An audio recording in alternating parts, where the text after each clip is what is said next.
1, 2, 3, 4, 1, 2, 3, 4, 5, 6, 7. That's like a new. I don't know if that's new, but it feels like it's new. Obviously, it's not new because the show came out years ago. I mean, like for me, I didn't hear that song in the first 5 episodes. I just heard it now. Yeah, you can let me know. It's literally episode 6, Dark Zone. The very start of the episode, after the credits, after the opening credits, you hear 1, 2, 3, 4, 5, 6, 7. It's a really catchy song. I like it. I like it quite a lot. I need to listen to that song. It's just as good as the opening song. 7, 7, 7, 7. Anyway, as you can see, my voice is back. The thing is, when I recorded that video of episode 5, sorry about the computer, by the way, it's currently rendering a video for my gaming channel, so that's why it's very loud right now, because it's rendering like a 5-hour video. Actually, no, it's for this channel. It's actually for this channel because my gaming videos, anything I do that's a story mode, I upload it here as well, because I like posting videos about stories on here, so sometimes I upload gaming videos about stories, and I just put them into like big videos instead of like small episodes on this channel, and then I put small episodes on the gaming channel. Anyway, that's a different discussion, but that's why my computer's loud. Where was I? Yeah, so in the last video, on the morning before that video, I was okay. But something happened. At work, my voice started to go. And I was just like, oh no, what's going on? What's happening with me? And then I fully lost my voice. When I started recording my review, I realized how bad it was. I didn't know how bad it was until I recorded my review. I'm just like, I really can't speak. I had to stop the camera 24 times just to do that video. And then the next morning, the problem was still there. But when I went to work, it started to get better. So first of all, it got worse.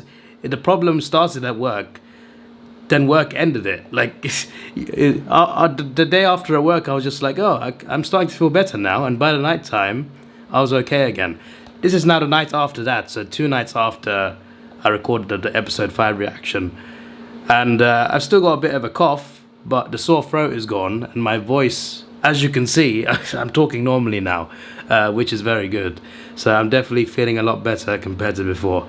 It's crazy that having one vaccine to travel to a country has this much effect on me. I'm glad I had it in June, because I'm flying in October. This is for October. Because I'm flying in October, I decided to get it early, because I need to get a visa approved as well. And it's easier to get the visa if you got the vaccine. I'm just like, I am glad I did it early. Because I could have done it like 2 weeks before.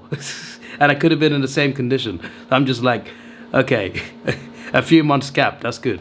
So yeah, without further ado, let's get into the review. Obviously, I put notes on my phone because I'm not going to remember every single detail. And one thing about reviews is when I review something, I want to kind of remember everything I want to say when I actually do it. So episode 6, Dark Zone, and episode 7. So 2 episodes today, 3 this week. No promises for more this week, but there should be at least 1 next week. We're obviously getting ever more closer to the banned episode 12. Episode 5, I keep thinking it's 5, but it's 6. Episode 6 was called Dark Zone. It's called Dark Zone on both the Ultra Wiki and also on the YouTube channel on Avanaf, so that's good news for me. Because sometimes I wonder, like, why is the title different here and there? I don't get it. But yeah, so there's this black shadow. There's this black shadow in Anne's room. Also, an error from last review. I said Soga. I was like, because I was struggling to remember the character names, because episode 5 was my first time watching since end of January, episode 4. So I forgot most of the characters' names. So I remember like, oh, Soga's the woman, right? No, that's Anne David. I realized as well, like, day after, I'm just like, yesterday I said in that video, I said Soga was the woman. No, it's Anne. It's definitely Anne. And I got reminded of that again today. I'm just like, yeah, her name is literally Anne. How did I think? Soga's the other guy. I'm gradually gaining the name knowledge again. But yeah, Anne finds a shadow in her room. This shadow is an alien. This alien is very hurt. And this alien is very scared of humans. a storyline we've kind of seen before, when aliens hiding on Earth, but it's scared of humans because of what it's heard about humans and how destructive humans can be. I guess it's one of the original stories that related to that. So this alien's in this room, and Anne finds this alien, and she calls Dan. Dan comes in, and they decide to let the alien be. It's injured, it's not a threat, it's not looking to attack them. At least that's what it was saying at the time. They trusted him, and they decided to just let him rest in the room to recover and not tell the rest of the DDF. Obviously, that could be quite a dangerous game, but right then, like at that point, it did seem like it wasn't a threat. It didn't seem like it was a threat at all. So it kind of makes sense why they wanted to hide him there, because if the TDF found out, it's going to be a bit different, right? They're going to take him somewhere, maybe like ask questions, maybe do an experiment. Who knows? And maybe the alien's fear of humans would have been proven true. But yeah, he simply says, thank you for helping me, but I simply don't trust humans. Understandable, to be fair. That's not just an alien concern, that's also a concern of other humans. There's always both good and bad humans, so it's always interesting, because we see this in like almost every show now. There's always at least one alien that just doesn't like humans, doesn't trust humans, right? And I always think to myself, do they only look at the bad humans? Because there's obviously also a lot of good humans as well, and it's like they always see the bad sides, and that's like, I feel like alien nature in these shows is similar to human nature, because a lot of the time humans see the bad side more than the good side of people, quite a lot. You do 100 good things, no one notices. You do one bad thing, everyone sees. That doesn't always happen, but it happens quite a lot to a lot of people. So it's just like, I wonder if aliens experience a similar thing. What if they've seen some good sides here and there, but because they've seen so much bad, they just think humans bad, even though it should be visible to them that there are good ones as well. So I just find that pretty interesting. So this shadow, I thought this was an interesting number, so I thought I would not note it down. So the shadow said that there are 176 billion, 243 million, 210,866 galaxies in the universe. That's a lot of galaxies and a lot of suns. Each galaxy is a sun. I was just like, did they make up this number, or is that based on like scientific research? That was my first thought when I found out. I'm just like, where'd they get this number from? I feel like secretly maybe this number means something. It's just someone's IP address. That's probably what it is. But yeah, so Dark Shadow, I'm calling him Dark Shadow, even though that's not his name, but at this point he's still just a shadow. So he talks about a city, right? A city called Pegasa. So there was a planet called Pegasa, which got destroyed. I don't know what happened to it. I don't think they explain what happened to it. But alien Pegasa decided to build Pegasa City, a metropolis that's external. So it's not a planet. It's like you see it near the end, and it looks like a bunch of flying saucers joined together by bridges. It looks like a weird sort of like atom sequence, like the last episode, like the science. It looks like that. It looked all conjoined together. It looked pretty cool though. It was like a space floating city, which had no organic power. So it had these big factories, and I didn't see where the factories were when we saw the design, but like basically there's factories that create anything, including air and water, because there's no air and water there, so they gotta create it themselves to survive, which I think is pretty crazy. So essentially this Pegasa city is on a collision course with Earth. They've lost power, they lost their power source, and they are floating towards Earth. So they send a warning to Earth. They send a warning to Earth saying, alter your orbit, change your orbit, or we will crash into you. We are set to collide. And I was thinking to myself, who's going to change the orbit? I don't think even Ultraman can do that. What change the orbit of Earth? This is exactly well, not exactly, but this is what the Shadow's reaction is later on. The Shadow is like, what do you mean? You can't move Earth really at will? Earth is just a randomly moving rock on this set course? The Shadow was so shocked. He was just like, what do you mean you can't move Earth? What did he think? But yeah, Pegasa City, and I kind of joined the dots now that Shadow was actually from Pegasa. I knew it. I didn't realize the twist at the end, but I knew, like, okay, he's clearly a citizen of Pegasa. Because he was angry about Earth not being able to move. He really thought Earth could move. So I was just like... yeah, I thought you were meant to be smart. I thought you were meant to be smart. And then he called the planet barbaric. Apparently, any planet that you can't freely move is barbaric. Right. Okay. Great. Basically, the message from Pegasa City is to change the orbit for 80 hours. Then basically move out the way so Pegasa City can go through.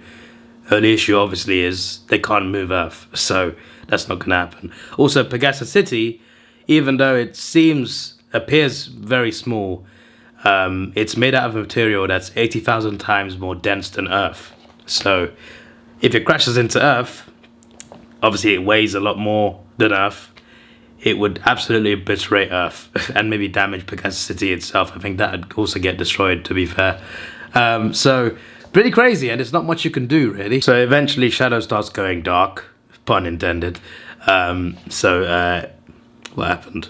I literally wrote it down. I should look at my phone. I forgot this part, actually, but Dan went to the TDF because the Shadows just went away to hiding again and stopped answering their questions. So he went to the TDF. The entire TDF team came in, and after a bit of a standoff, the captain decided, let's leave him be, he's not a threat.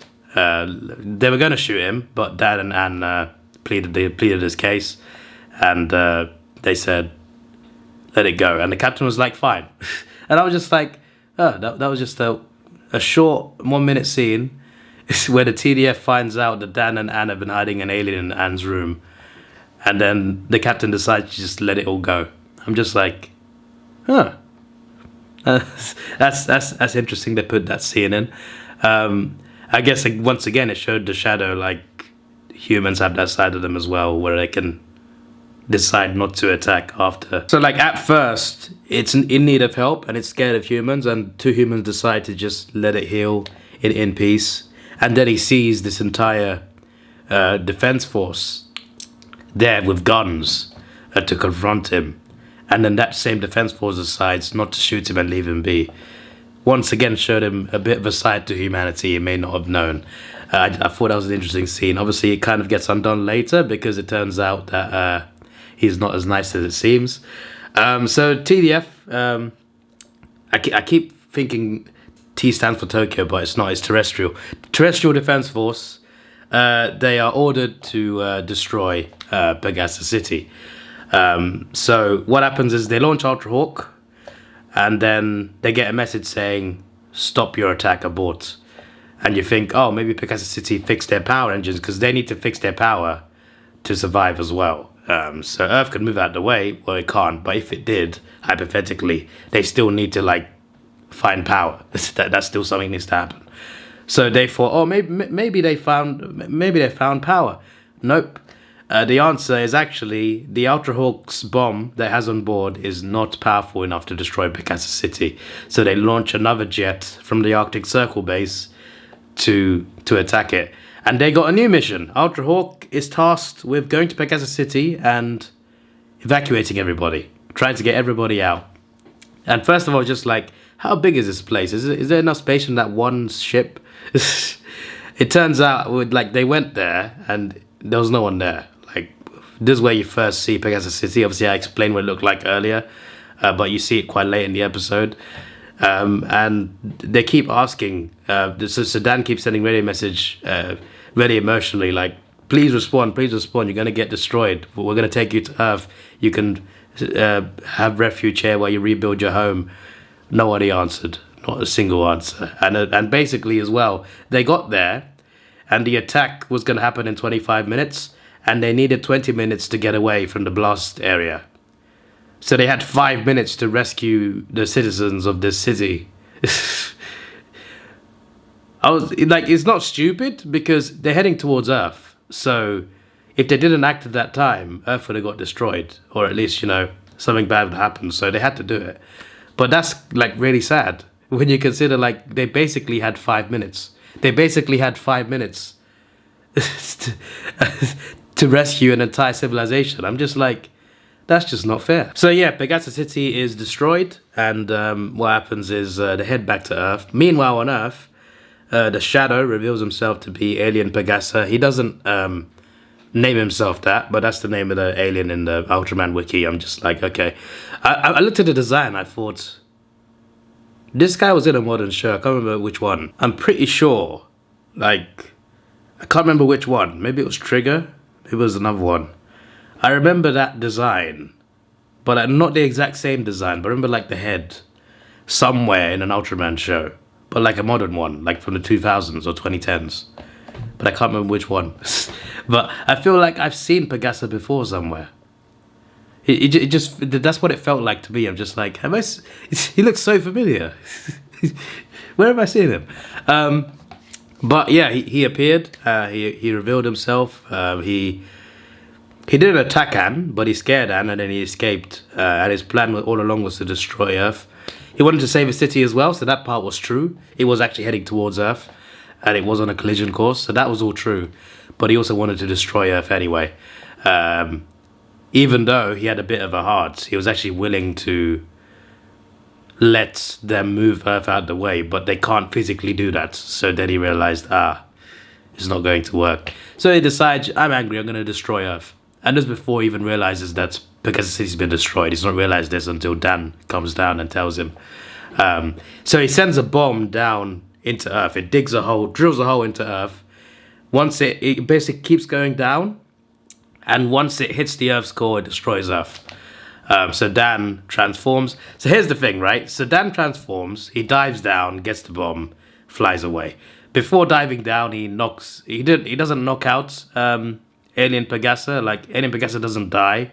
He just hits him. Pegasa runs away into the shadows.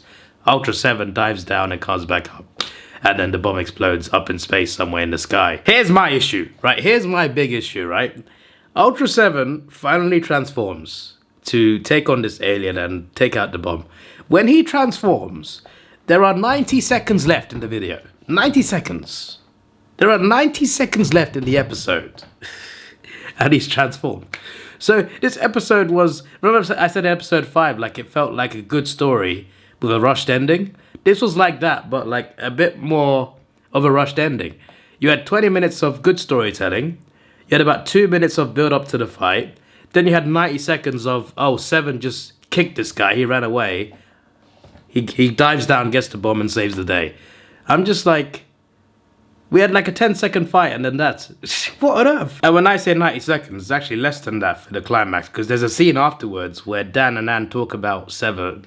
Did they talk about Alien Pegasa and where he went? Because they didn't really defeat him, he just ran away. They defeated him, but he ran away. He's not dead, he's not beaten up, he's just run away.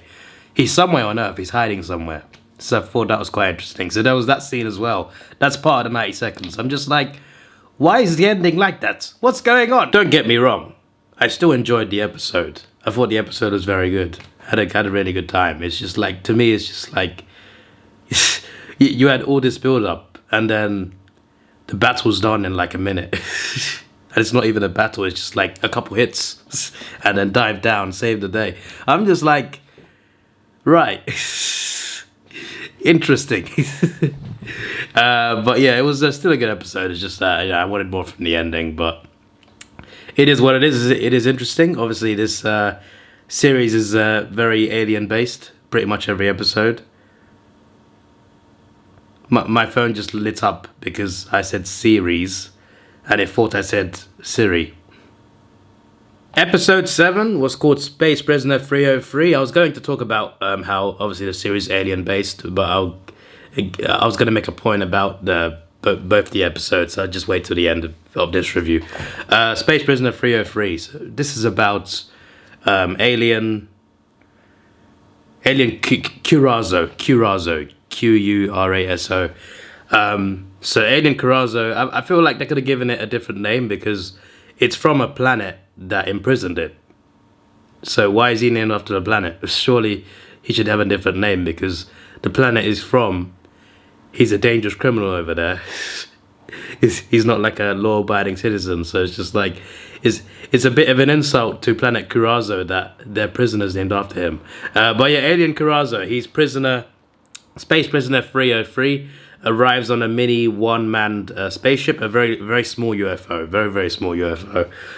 He comes out up there, he starts going on a big killing spree, basically. So this guy is a dangerous criminal from Planet Curazo. So Planet Curazo sends out a signal to Earth. There's this big terrestrial base that they got in space that monitors aliens invading and invasions from different planets and signals, and then it relays the message to TDF, letting them know warnings and stuff like that. So they get a signal from somewhere. Initially, the leader of that base, can't remember his name, but he basically has the highest authority over this sort of stuff. He notices this signal and doesn't do anything about it. And the guy who's working with says, this might be serious. So he finally listens to him, and they decide to investigate this signal. And it turns out they send a message to them. So this guy is an escaped prisoner. I didn't write down the full message, but yeah, escaped prisoner. Obviously, I'm not going to just constantly pause it just to read the subtitles again. But basically, escaped prisoner, very dangerous, very violent. Please eliminate him, basically. That's not exactly what they said, but basically that's what they said. It's in your best interest to take him out as soon as possible. And that is true, because this alien landed and it started killing people, went on a big killing spree. There was even, like, I think there's an American woman in it as well. He just went on a killing spree around a mountain and some town and in a city, petrol station. Went to a petrol station, killed like 4 people there, and then it started drinking the petrol, started drinking the fuel. Maybe that's where it gets its energy from. Maybe that's where it gets its energy from, gasoline and fuel. I guess that would make sense, based on it drinking the petrol from from the station, just taking the handle, be like, I was just like, whoa, what's going on? I like the way they filmed it at first. When you first see it kill a few people, you just see its hands. You just see his hands, that's it. And then when he starts drinking the petrol, you start to see his eyes, the way his eyes move really creepily. It was really weird how they stick out and they move left to right. I was just like, this thing's a bit terrifying. Even though I know it's not real, I'm just like, this looks pretty real to me. It was pretty scary, this monster. It was kind of freaky. But I liked the design. I thought, oh, okay. I also liked how they slowly revealed this alien. They slowly revealed his design. Just his hands first, then his eyes. Then you see the body reveal. Like, first you see the top half, mainly the head. Then you see the full reveal. I'm just like, I really like how they revealed it over time, gradually. It's like a monster movie. It's typical for a monster or a kaiju movie where you don't see it fully at first. You see parts of it. You hear it roar. You hear it make sounds. You see its leg. Then eventually, later in the movie, you get the full reveal of the full body. That's how they did this episode. They built this alien like something mysterious. They just showed parts first. Then they showed the full thing gradually. Just like a monster movie. Just like Jaws or Godzilla. They showed parts of it first and then the full thing. I thought that was really cool how they did that. I thought that was awesome. And yeah, I like the design. The design was really cool. And also it was very creepy of the eyes. So after they get this message about the alien being a threat, and obviously they got confirmation that it was starting to kill people because someone called them. Someone called the TDF. I thought they called the police first, but they called the TDF first, and they got the call. So someone, as they were dying, managed to get a phone call in. So they investigated. Once they found out that prisoner 303 was the one that was causing this mayhem, the government decided to impose like a curfew of sorts to protect people. Stay at home, lock your doors, until we take out this alien. So it cuts to this family of 4 or 5. There were quite a few kids. And they were very happy. They're very confident because you got the TDF. They're very comfortable because of the TDF. They're like, we're not in danger. We're okay. The next thing you know, there's a sound in the garage. Something's in the garage. The alien's in the garage. The kid, the confident kid who's happy that the TDF is protecting them, decides to investigate. And the alien is in there. So the alien now is terrorizing the entire family, except for one. There's one kid upstairs that the alien doesn't see. He manages to escape and tell the TDF where the alien is. They go to this house, and by the time they get there, the alien's gone. What a shock. What a shock. So, I've forgotten the name. Curazo, right? Yeah, Curazo. Alien Curazo escapes the house, gets in the pointer with Anne. She's just in the pointer by herself. He takes control of Anne. At this point, I didn't even know it had, like, mind control abilities, but it did. But it was different to, like, most aliens in these shows. They take control of the body. Instead, he just controls her, just... I guess it's telekinesis, I guess so. So he manages to, so she hides him in like a little container, whatever, at the TDF base, and she rolls him across the base to infiltrate the base. So he uses this to hijack one of the Ultrahawks, I think a better version of an Ultrahawk. He hijacks an Ultrahawk with Anne as hostage. So he used Anne through mind control to get to this Ultrahawk, to get to the base, and he decides to steal the Ultrahawk with Anne. So at this point, the TDF find out about this eventually, and they can't attack because Anne is on the ship. So Dan comes up with a brilliant idea. I was just like, oh, that's pretty clever. So they get the other two Ultrahawks, and they do a docking maneuver mid-air. Obviously, they can dock anyway. The three ships can already dock. They want to do it mid-air while they're chasing him. Board his hawk, rescue Anne. It was a really good plan, and it worked. It was a success. Like, the docking worked perfectly, literally no issues at all. So they get in. Dan decides to hold the alien off while I can't remember who it was that helped him, but one of the TDF members got Anne away into the other hawk. Then they undocked. Dan said, "It's okay, leave me here."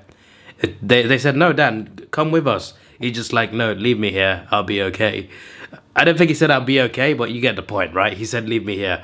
And I was just like, how are you going to hide that you're not Ultraseven, mate? Surely, because Ultraseven appears shortly after, and it's just like, we just left him on the ship by himself, on a ship that was going to crash land. And now Ultraseven's here. But no one's going to suspect him, because that is a typical Ultraman trope. Somehow, even though it's right in front of your face, somehow your friends don't realize you're Ultraman. So anyway, they undock, leaving Dan on his own with Alien Curazo. And then the Hawk crashes, it crash lands. It just goes straight into the ground, explodes, and Ultraseven... So he transforms just before it explodes. And Ultraseven flies out of the ship just as it crashes. It crashes basically instantly. And I'm just like... when he radioed them and they said, "Oh, you're alive," they didn't seem that shocked.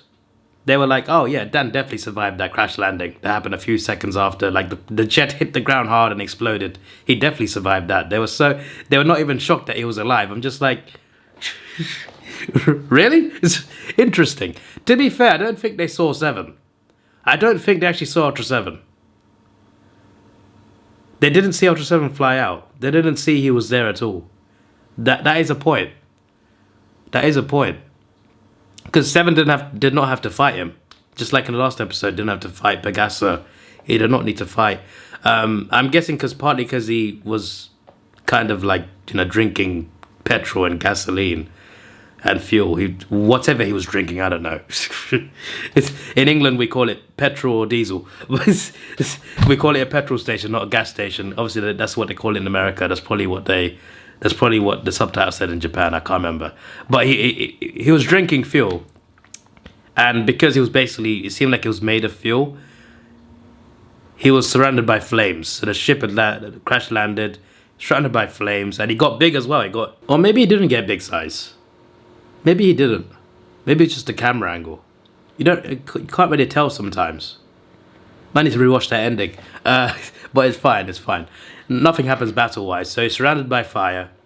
from the crash landing jet, and basically he's going to explode. He's going to explode because he kind of works like a gas tanker, an oil tank or whatever. He's just going to explode. So Dan just watches him explode while radioing the team, and I thought that was an interesting ending.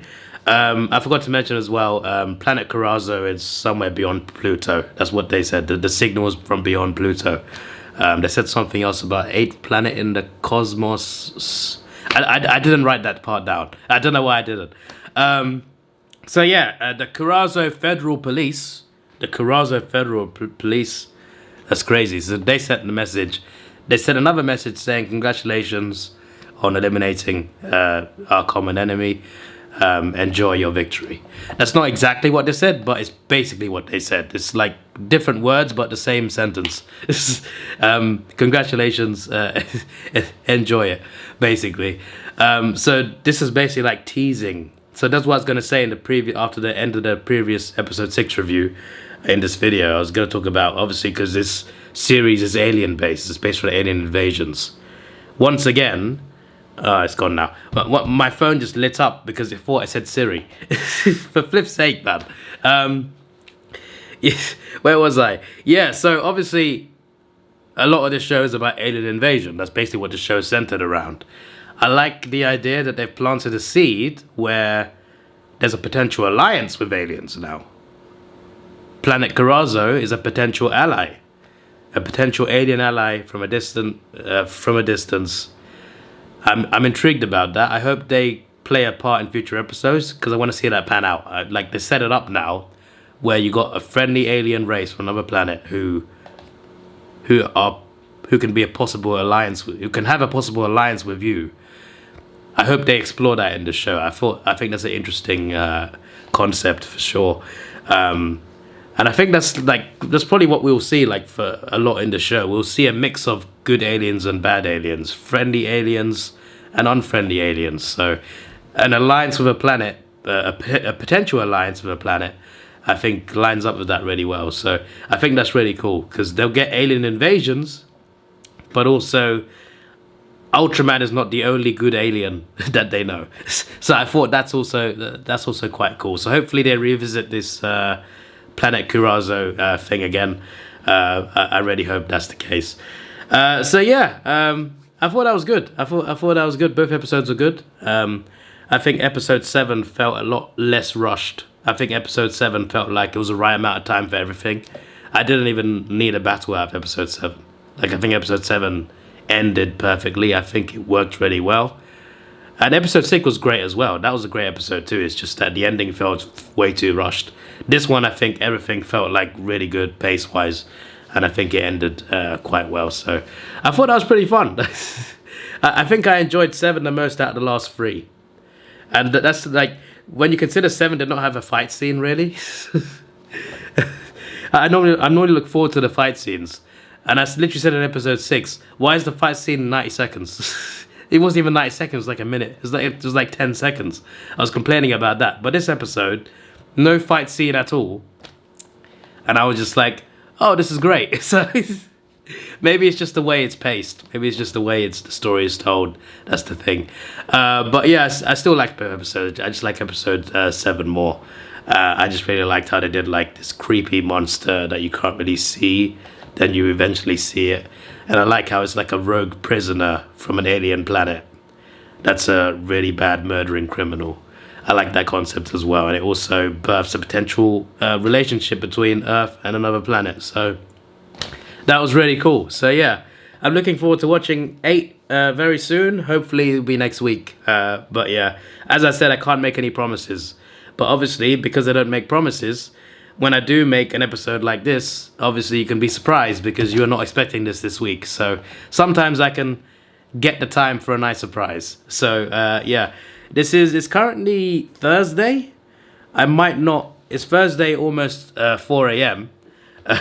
I work late. I work twilight shift. So it's like, I start work at daytime, I finish at nighttime. I start work in the afternoon, so I can sleep at 5 a.m., wake up, get ready for work, go to work on time. So don't worry, 4 a.m. is not late for me right now.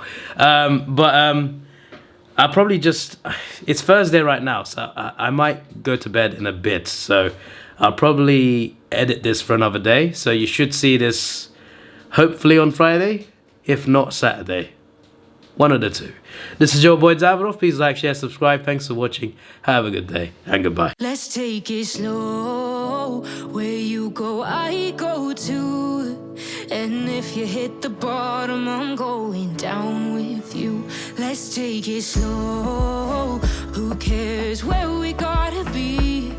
You know you'll have a good time wherever you're with me.